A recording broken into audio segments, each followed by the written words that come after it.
Dating 101, Joseph Lee.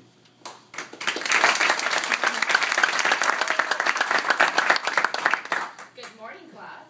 My name is Josephine, and I will be taking you through Dating 101 today. But let me start out with a little introduction about myself. I started dating when I was 15 years old. And when I brought home my very first boyfriend, my daddy was sitting there with a baseball bat. Why? Because he said guns are too quick and painless. I sat there with this metal bat and said, "What's up? How's it going?" And that's where it all started. Ever since then, I've discovered that I have commitment issues and I'm addicted to romance. Strange combination, but you know what that gets you? A serial dater. I've been on an unending series of dates and relationships since I was 15 years old. Wait, I didn't date anyone in here, did I? Okay, good. That was really awkward. But after 10 years of dating, I've gotten really good at the process of elimination. After the very first date, one of three things will happen to you. 1, I will ignore you. 2, I will go on a second date with you. Or 3, I will put you in the friend zone. And once you're in the friend zone, it's nearly impossible to cross back over. A good indication is if I start calling you bro. If I start calling you bro, your chances are pretty much shot. So, think of the first date as kind of an audition. Gentlemen, if at any point you need to ask yourself, is this a test?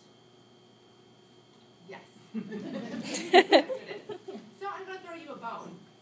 Here are a list of tests and traps that I set you up on, and mistakes that you make completely on your own. Ladies, I'm sorry I have to share this information, but some guys need a lot of our help.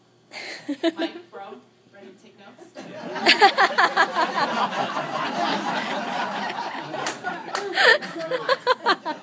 I go on every date, fully intending on paying for my half.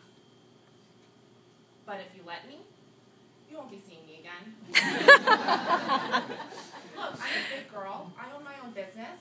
I can certainly afford to buy my own beer. But that's not the point. The point is, if you request my time, then you should be willing to pay for it. At least on the first date. Come on.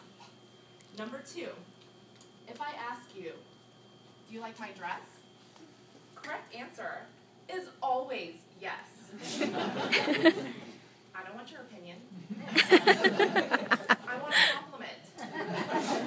If I actually wanted to know, I would ask one of my girlfriends. And I probably already did before the date, so I already know I look good.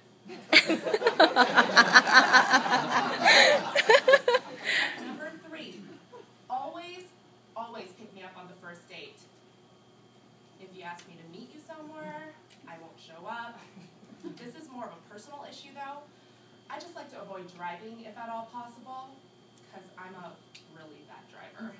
The world is a better place when I'm not driving, I promise. And right now, I'd like to take a second to apologize to the rest of my gender and my race for perpetuating this terrible, terrible stereotype.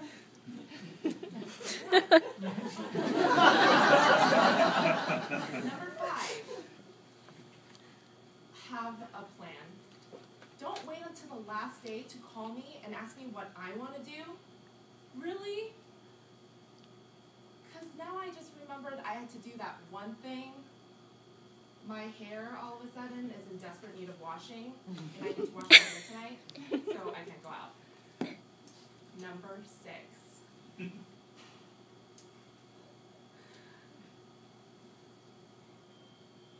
Don't be late.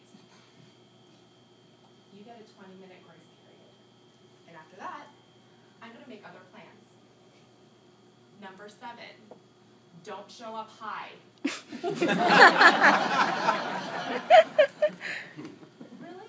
This is really self-explanatory. But I was nervous. Well, then be nervous.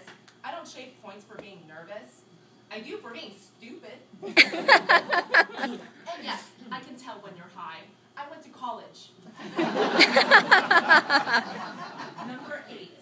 Just a general list of topics that you should avoid religion, politics, your stance on gay marriage, or anything too scary or depressing about your past.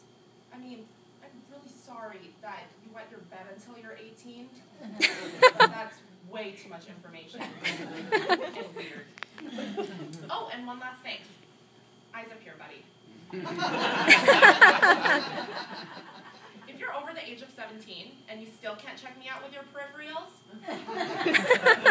you do not have enough experience to be dating me anyway.